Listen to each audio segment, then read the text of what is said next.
This channel does not promote any violent, harmful, or illegal activities. All content provided by this channel is meant for an educational purpose only.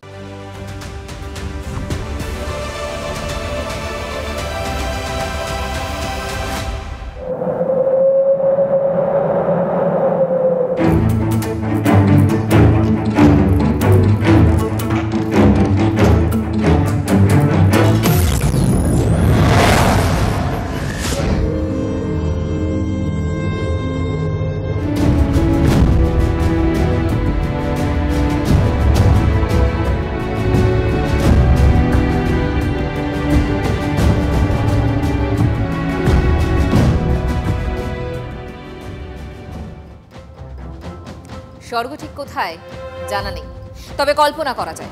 যা কিছু অজানা, যা কিছু অসম্ভব সুন্দর, তার সঙ্গে মিলিয়ে নেওয়া যায় বইকে, যার পরতে পরতে হাজারো রহস্য।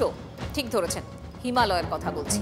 2400 কিলোমিটার জুড়ে বিরাট এই পর্বতমালা, 110টিরও বেশি শৃঙ্গ রয়েছে যার মধ্যে, তার মধ্যে সবার উপরে এভারেস্ট। ভারতের উত্তরে কত হাজার হাজার মানুষ এই পাহাড়ের কোলে পাড়ি দিয়েছেন। কেউ এভারেস্টের চূড়ায় পা রাখতে পেরেছেন, কেউ আবার চিরতরে হারিয়ে গেছেন। এমন একটা খেলা যেখানে প্রতি পদে পদে বিপদের হাতছানি। আমরা যে পাহাড়ের গা দিয়ে আরোহণ করি সেখানে যে কোনো মুহূর্তে নেমে আসতে পারে তুষার ধস। আমরা যে পাহাড়ের গা দিয়ে আরোহণ করে এগিয়ে চলি সেখানে তুষার ফাটলে আমরা তলিয়ে যেতে পারি, অথবা যে কোনো মুহূর্তে শুরু হতে পারে তুষার ঝড়। তার মানে শিখরে উঠলেই তো হবে না, নামার মতো শক্তি বাঁচিয়ে রাখতে হয় এবং বুঝে নিতে হয় পরিবেশ, অক্সিজেন, জলের পরিমাণ। এগুলো যথাযথ হলেই এগোনো ভালো, না হলে ফিরে আসার মতো কঠিন সিদ্ধান্ত নিতে হয়। আর তারপরও যদি কেউ এগিয়ে যান তখন হয়তো বিপদের চোরাগুলিতে হারিয়ে যেতে হয়। এভারেস্ট ছুঁয়েও বাঙালির বিপদ। আবার আবার পর্বত জয়, আবার মৃত্যু। শৃঙ্গ জয়ের স্বাদ পেয়েও না ফেরার দেশে রানাঘাটের সুব্রত ঘোষ। সফল অভিযান, তবু কেন ব্যর্থতা? অভিযানে কোথায় কোথায় গলদ? পর্বত আরোহণ বেড়ে যাওয়ায় এভারেস্টের ট্রাফিক জ্যাম, এই সব দিক নিয়ে কথা বলবো।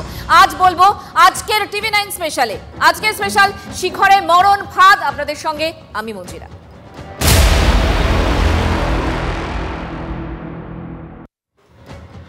একটা বইয়ের কথা বলে শুরু করি। বইটার নাম পরাজিত এভারেস্ট। নামকরণটা অদ্ভুত, তাই না? কারণ পৃথিবীর কেউ তাকে চিনে নিয়েছে, খুঁজে পেয়েছে, জয়ের দুঃসাহস দেখিয়েছে। পৃথিবীর সর্বোচ্চ শৃঙ্গ ছোঁয়া তেনজিং নোরগে এডমন্ড হিলারির অমর কীর্তির কথা ছিল 2 মলাটে, আর শৃঙ্গের নাম দিয়েছিল ব্রিটিশরা স্যার জর্জ এভারেস্ট নামে। আবার নেপালের লোকজন দুনিয়ার সর্বোচ্চ শৃঙ্গকে সাগর মাতা বলেই চেনে। আবার চীনের কাছে এভারেস্টের আর এক নাম, যে নামেই ডাকা হোক না কেন, ভয়ঙ্কর সুন্দর এই স্বর্গে পৌঁছতে চোখের পাতা এক করতে পারেন না পর্বতারোহীরা। কখনো ভয়ঙ্কর তুষার ধস, কখনো ভূমিকম্প, পদে পদে মৃত্যু ফাঁদ। তারপরও সেই এভারেস্টের দিকে ছুটে যাওয়া। শৃঙ্গ জয়ের পরও এক বাঙালি আবার ফিরলেন না।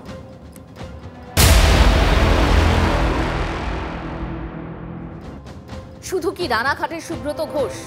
এভারেস্টের কোলে চির ঘুমে আরো অনেক পর্বতারোহী রয়েছে। কেন এভারেস্টের অভিযানে নেমে আসছে বারবার বিপর্যয়?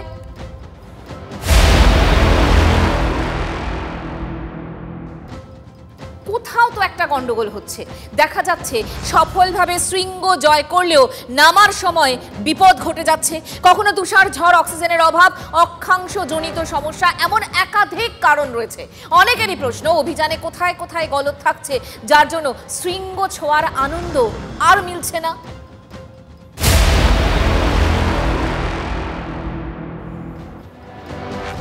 মাউন্ট মানসলু থেকে মাউন্ট গরিচেন, একটার পর একটা সফল অভিযান আর আত্মবিশ্বাস। তার ফলে আত্মবিশ্বাস ছিল শিখরে, আর তার থেকে দুনিয়ার সর্বোচ্চ শিখর জয়ের পথে এগোনো।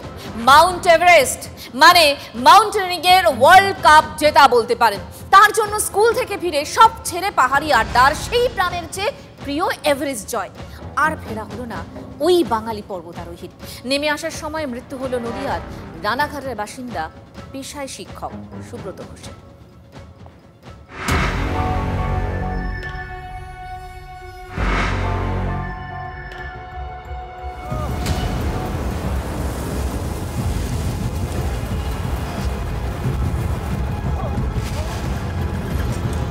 এভারেস্ট জয় করেও বিপর্যয়, নেমে আসার সময় সব শেষ।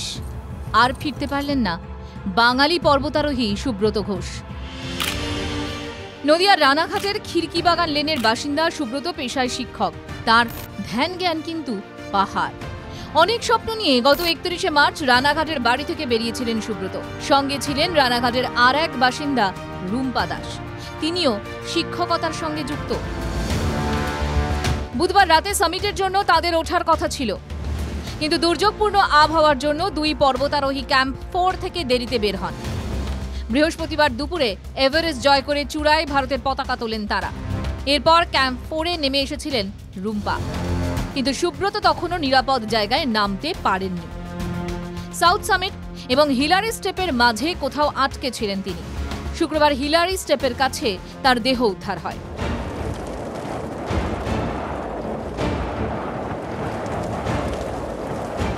খবর পাই এজেন্সি মারফত যে সে অসুস্থতার জন্য সামিট করে ফেরার পথে অসুস্থ হয়ে গেছে, এবং তারপর আমরা আর কোনো যোগাযোগ করতে পারিনি।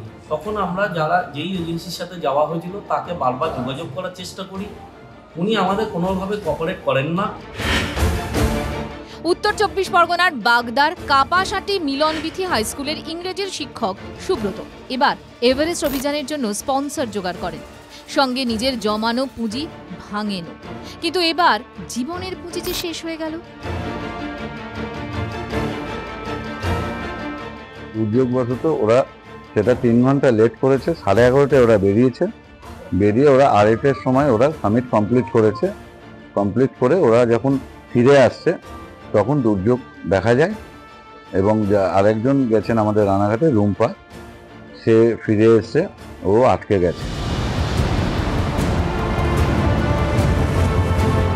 শুধু সুব্রত নন, সামিট ক্যাম্প থেকে বৃহস্পতিবার সন্ধ্যায় তাঁদের দলেরই এক ফিলিপিন্সের পর্বতারোহীরও মৃত্যু হয়। পাহাড় জয়ের জন্য কোনো পিছুটান রাখেননি সুব্রত। দিনভর পাহাড় নিয়ে গল্প চর্চা। 2013-তে 5445 মিটার উঁচু মাউন্ট বিসিরায় জয় করে যাত্রা শুরু হয় সুব্রতর। এর 2 বছর পর আরেকটু উঁচু মাউন্ট স্টক কাংড়ির শিখর ছোঁয়া। 2017 সালে 6387 মিটার উচ্চতার মাউন্ট কালানাগ, আর 2022-এ 8000 মাউন্ট মানাসলু, আর গত বছরের অক্টোবরে 6488 মিটার উঁচু অরুণাচলের মাউন্ট গরিচেন জয় করেন রানাঘাটের সুব্রত। প্রথম অসামরিক ভারতীয় হিসেবে এই শৃঙ্গ জয়ের দলে তিনি ছিলেন গুরুত্বপূর্ণ সদস্য। গত বছর সুব্রতদের মাউন্ট গরিচেন জয় করার সময় ছিল দুর্গাপুজো। পুজোর ঢাকের বাজনা তাদের আর শোনা হয়নি। আর এবার 8848 মিটার জয়ের নায়ক চিরতরে হারিয়ে গেলেন। থেকে গেল শুধু তাঁর কীর্তি।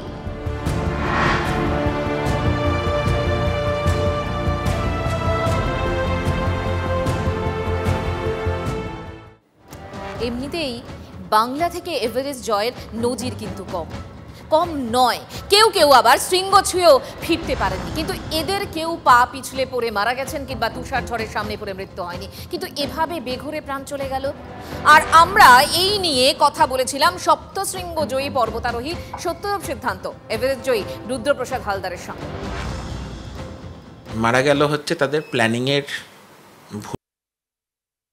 যে কোনো ক্লাইম্বার পিকের খুব কাছাকাছি চলে যাওয়ার পরে তার স্বপ্নের কাছে তার পৌঁছতে ইচ্ছা করে, আর মাউন্টেনিয়ারিংটা এটাই, ইচ্ছা করুক আর যাই করুক পরিস্থিতির সঙ্গে বিবেচনা করতে হবে, ডিসিশান নিতে হবে, এবং সেই ডিসিশান শত কঠিন হলেও সেই ডিসিশানটা মাথায় রেখে নেমে আসতে হবে।